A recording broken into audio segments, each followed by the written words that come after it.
हर घर की कहानियाँ टीवी।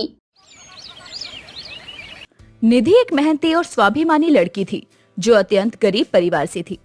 अपने परिवार का भरण पोषण करने के लिए वो जी जान से सिलाई का काम किया करती। एक दिन उसकी माँ निशा चिंताग्रस्त होकर उसके पास आती है।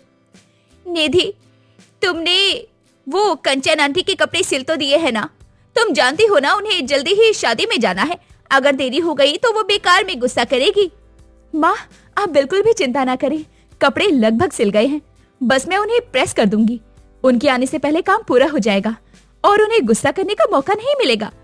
बेटी, तू तो जानती है कि तुम्हारे पिताजी के जाने के बाद तुम पर कितनी बड़ी जिम्मेदारी है।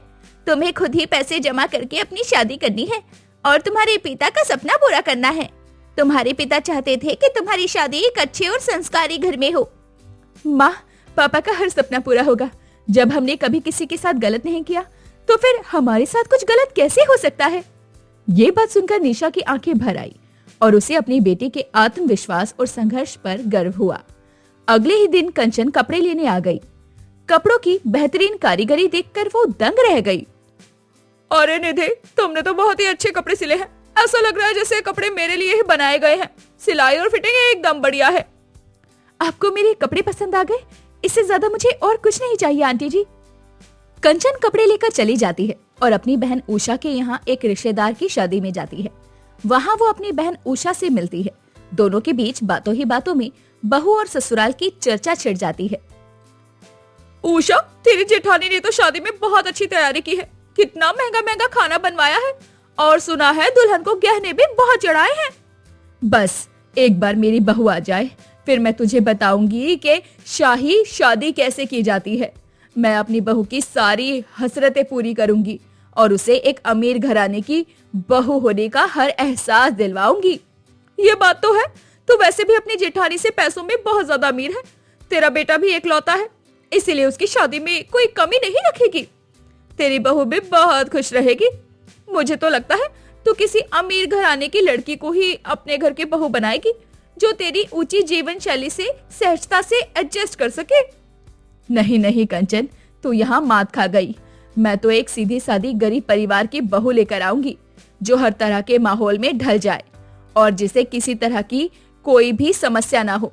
अगर तेरी नजर में कोई ऐसी लड़की है जो संस्कारी और सीधी सादी हो तो बताना। अब कंचन का ध्यान तुरंत निधि पर गया। वो सीधी सादी थी, मेहनती थी और उसने जिंदगी में कई तरह के संघर्ष देखे थे। कंचन ने तुरंत निधि का रिश्ता उषा को सुझाया। उषा भी अपने बेटे प्रमोद के लिए ऐसी ही बहू चाहती थी। कुछ दिनों बाद उषा अपने बेटे प्रमोद के साथ निधि का हाथ मांगने पहुंच जाती है। उषा जी देखिए, अगर मेरी बेटी की शादी इतने अमीर घराने में होगी तो हमें क्या ही दिक्कत हो सकती है। मेरी बेटी के तो भाग्य खुल जाएंगे। आज मेरी बेटी ने अपने जीवन में जितने भी संघर्ष देखे हैं या वो देख रही है वो सब सफलता में बदल जाएंगे। तो फिर नेक काम में देरी कैसी? अगर हम दोनों को ये रिश्ता मंजूर है तो फिर अगले ही हफ्ते शादी का मुहूर्त रख देते हैं। और आप खर्चे की बिल्कुल भी चिंता मत कीजिए। आपने जो पैसे अपनी बेटी के लिए जोड़कर रखे थे वो पैसे आप अपने पास रख लीजिए। वो आपके बुरे समय में काम आएंगे। अब आपकी बेटी ऊंचे ससुराल की बहू बनने जा रही है, इसलिए शादी का सारा खर्चा हम उठाएंगे। उषा की बात सुनकर निशा को भी तसल्ली मिल जाती है कि अब उसके जीवन में सब कुछ अच्छा होगा। उसने प्रमोद का रिश्ता निधि के साथ तय कर दिया। शादी के बाद निधि अपने ससुराल के लिए एक किराए की सामान्य कार में विदा होने लगी। तभी उषा की नजर उस गाड़ी पर गई। अरे निधि, तुम इस किराए की सामान्य सी गाड़ी में जाओगी? पहले बता देती, मैं तुम्हारे लिए कोई विदेशी महंगी गाड़ी मंगवा देती। अब तुम ऊंचे ससुराल की बहू हो तो ऐसी छोटी हरकतें अच्छी नहीं लगती। माँ जी, मेरी माँ ने जो भी गाड़ी अरेंज की है उसी में तो जाना पड़ेगा। माफ करना, हमने आपको पहले नहीं बताया। ये सुनते ही उषा ने तुरंत अपने ड्राइवर को कॉल करके एक महंगी और शानदार गाड़ी मंगवा ली और निधि उसमें विदा होकर प्रमोद के साथ घर आई। जब उसकी मुंह दिखाई की रस्म हुई तो सब लोगों ने उसे बहुत सारा सोना, चांदी और पैसा दिया। निधि वो सारा पैसा उषा को ले जा कर देती है। माँ जी, ये सारा तोहफा मुझे आज मुंह दिखाई की रस्म में मिला है। मैंने सोचा ये आपके पास रखवा दूं। आपके पास ज्यादा सुरक्षित रहेगा ये।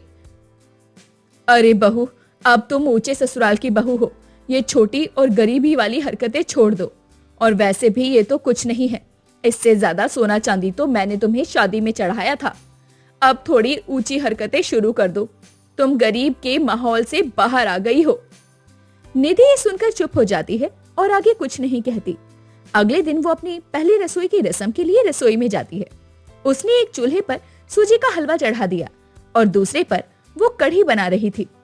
तभी उषा रसोई में आकर कहती है, निधि बहू, ये तुम क्या कर रही हो? अब तुम ऊंचे ससुराल की बहू हो, ये सब कुछ करना तुम्हें शोभा देता है क्या? लोग क्या कहेंगे कि आते ही मैं बहू से काम करवाने लगी? अरे मेरी क्या इमेज रह जाएगी सोसाइटी में। माँ जी, ये पहली रसोई की रस्म तो हर नई बहू को करनी होती है। देखिए, हलवा तो लगभग तैयार हो गया है और कढ़ी भी। उषा ने हलवे और कढ़ी को देखा तो उसके चेहरे पर तुरंत नाराजगी छा गई। ये कैसा हलवा है? इसमें ड्राई फ्रूट्स भी सिर्फ नाम के डाले हुए हैं तुमने, और ये कढ़ी, इसके अंदर तो पकोड़े है ही नहीं। ऐसा खाना बनाते हैं क्या? मानती हूँ तुम गरीबी में रही हो, लेकिन अब तुम ऊंचे ससुराल की बहू हो। ये सब पुरानी हरकतें छोड़ दो तुम। उषा ये बोलकर निधि का बनाया हुआ सारा खाना उठाकर कूड़ेदान में फेंक देती है। निधि की आंखों में अपमान के आंसू आ जाते हैं, लेकिन वो बेचारी रो भी नहीं पाती और चुपचाप खड़ी रहती है। इसके बाद जब सब लोग खाना खाने बैठते हैं तो निधि के ससुर जी, जो घर के बाहर थे और ये सब नहीं जानते थे, वो निधि से बात करते हैं। निधि बहू, खाना तो बहुत अच्छा बनाया है। तुम्हारे हाथों में तो सच में ही वही स्वाद और प्रेम है जो स्वाद हमारे घर के खाने में हमेशा होता था। तुम बहुत अच्छी कुक हो। निधि अपनी नजरें नीचे झुका लेती है और उसके ससुर को कुछ गड़बड़ लगती है। क्या बात है निधि बहू, तुम बहुत ज्यादा परेशान नजर आ रही हो। कोई बात है तो बताओ, अपने मायके की याद आ रही है क्या? अरे नहीं, इतने अमीर घर में आकर इसे अपने मायके की याद क्यों आएगी? इसके तो नसीब खुल गए इतने बड़े घर में आकर। बस मैंने वो गरीबों वाला खाना उठाकर फेंक दिया जो इसने बनाया था, इसलिए मुंह बनाया हुआ है इसने। जब ससुर ये सब कुछ सुनते हैं तो उन्हें बहुत बुरा लगता है। वो उषा को समझाते हैं। यह सब क्या है उषा? निधि बहू ने जैसा भी खाना बनाया था, बड़े प्यार और स्नेह से हम लोगों के लिए बनाया था। फिर तुम उस खाने को फेंकने की क्या जरूरत थी? यह बिल्कुल भी अच्छी हरकत नहीं थी। गरीबी या अमीरी खाने के स्वाद को निर्धारित नहीं करती। अरे तो आप क्या चाहते हैं? बहू के आते ही पहले दिन ही हम वो गरीबों वाला खाना खाएं? उस हलवे में ना तो ड्राई फ्रूट्स थे और ना ही कढ़ी में पकोड़े थे। फेंक दिया तो क्या हुआ? कम से कम तुम लोगों को ढंग का खाना खाने को तो मिल रहा है। उषा अपनी जिद नहीं छोड़ती और निधि भी चुपचाप खामोश खड़ी रहती है। प्रमोद ये सब देखता रहता है, पर अपनी माँ के सामने कुछ नहीं बोल पाता। ऐसे ही कुछ दिन गुजरते हैं।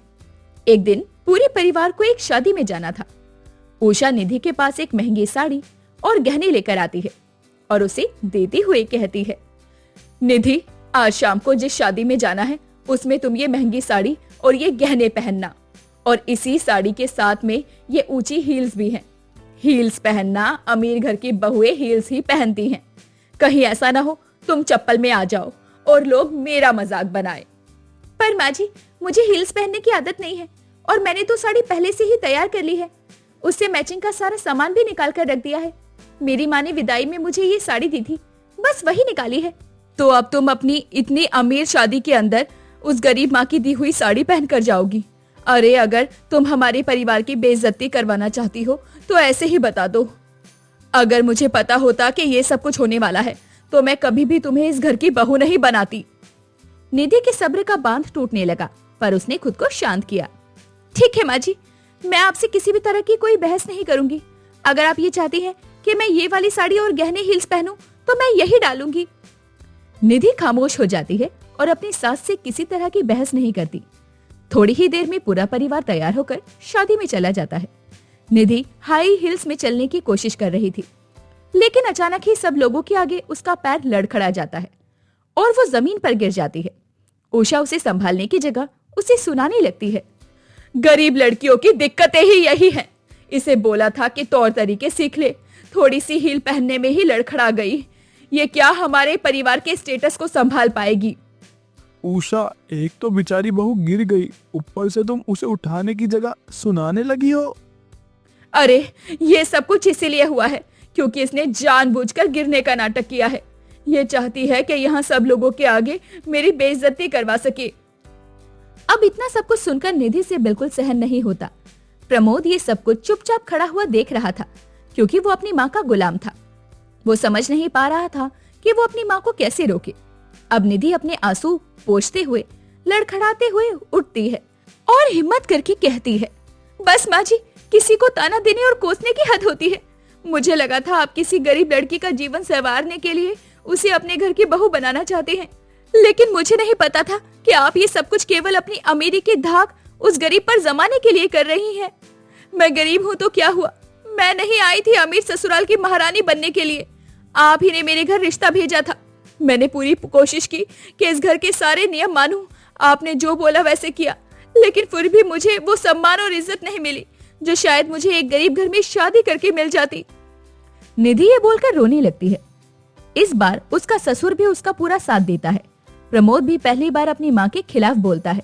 ये सब कुछ देखकर उषा को एहसास होता है कि वो सच में अपनी बहू के साथ कितना अत्याचार कर रही थी और बेकार में उसे बार बार गरीबी को लेकर ताना मार रही थी। दौलत के घमंड में उसने इंसानियत को ताक पर रख दिया था। अपमान के बावजूद निधि की सच्चाई ने उषा को पिघला दिया। उसी वक्त उसने सभी लोगों के आगे अपनी बहू से सच्चे दिल से माफी मांगी और उसके बाद कभी भी अपने आप को बदलने के लिए नहीं कहा। उषा ने उसकी गरीब बहू को वैसे ही अपनाया जैसे वो थी। उषा को यह एहसास हो गया था कि गरीबी नहीं बल्कि संस्कार और स्वाभिमान ही एक घर की असली शोभा होते हैं।